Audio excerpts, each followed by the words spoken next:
کوشتن و ڕەفاندنی گوندنشینەکان و هێرشکردنە سەر خاڵە سەربازیەکانی عێراق لەلایەن داعشەوە بەردەوامە.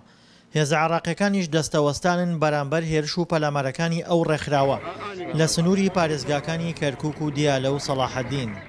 عسکەریین انتهوا لە ڕووی سەربازیەوە داعش کۆتایی هاتووە، بەڵام پاژماوەکانیان هێشتا کاری تێکدەرانە ئەنجام دەدەن، دەتوانن لە پارێزگای کەرکووک دزە بکەن و کاری وەکو کوشتن و پەلاماردان بۆ سەر هەندێک بازگە و هەندێک لە کاربەندانی دەستگا ئەمنیەکان ئەنجام بدەن.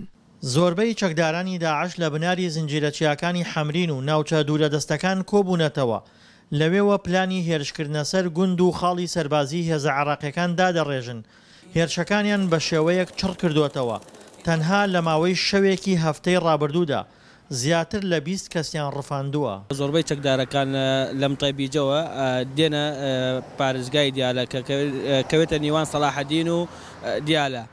لەو جەوەڵەوە دێنە بحیرەکە لە بحیرەکەەوە شوێن تریان هەیە، چەند ڕێگای تریان هەیە، دێنە سنووری ناوچەی شێخ باوە قایە ئەسلاح. چەکدارەکان لەوێ دابەش دەکرێن، دابەش دەکرێن لەسەر چەند گروپێک، گۆڕانکاری شەکرێ ماوەیە جارێ لە چەکدارەکانە.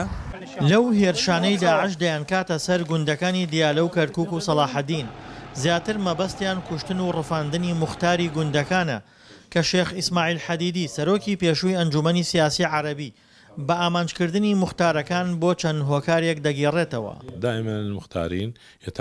هەمیشە موختارەکان بەو شێوەیە ناسراون کە هەماهەنگی لەگەڵ دەستگا ئەمنیەکان و حکومەت دەکەن، بۆیە لەلایەن داعشەوە دەکرێنە ئامانج.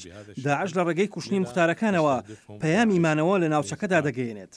ڕێکخراوی داعش هەرچەندە توانای شەڕی ڕوبەڕووبوونەوە و کۆنتڕۆڵکردنی ناوچەی نەماوە، بەڵام هێشتا مایی مەترسیە بۆ سەر بەشێک لە شار و شارۆچکەکانی عێراق و ژیانی لە دانیشتوانی سەدان گوندتاڵ کردووە.